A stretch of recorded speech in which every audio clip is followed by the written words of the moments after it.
Now, going back to the first day of the reunions that took place on Monday, the mothers, fathers, brothers, and sisters, long separated from the war, were finally able to kiss, hug, and tell each other stories of how they lived all those years without each other.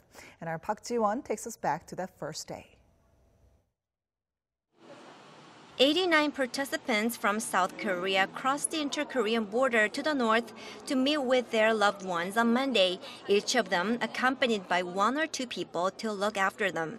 However, only 7 people out of nearly 90 participants were there to meet their immediate families, including sons and daughters, as well as siblings. One of them is 89-year-old Yoo Gwan-sik. He met his 67-year-old daughter, whom he's never seen before. Yoo said he didn't even know his wife was pregnant when he decided to escape North Korea temporarily, or so he thought. 아버지, 이거 엄마야, 엄마. 이거. Another story is especially heart-wrenching.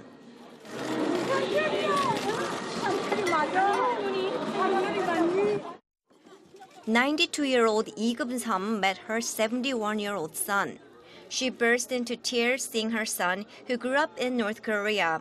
On the eve of this long-awaited moment, at a press interview, Lee said she'd like to ask how he was raised and by whom. Then there's 99-year-old Han Shin-ja, who met the 2 daughters she left behind in North Korea. She thought she'd be reunited with them in 2 to 3 months during the war. With tears in her eyes, Han wouldn't let go of their hands through the entire meeting.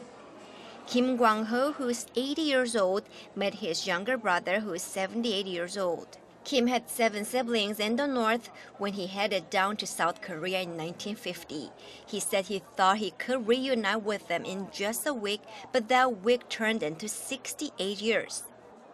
Another South Korean who met her siblings is 82-year-old Bae Sun-hee. She met her sisters for the first time in decades, holding on every precious second they were together. Some of these relatives were separated because a member of their family was taken prisoner by the North during the war or was abducted by the regime. That's true in 6 cases.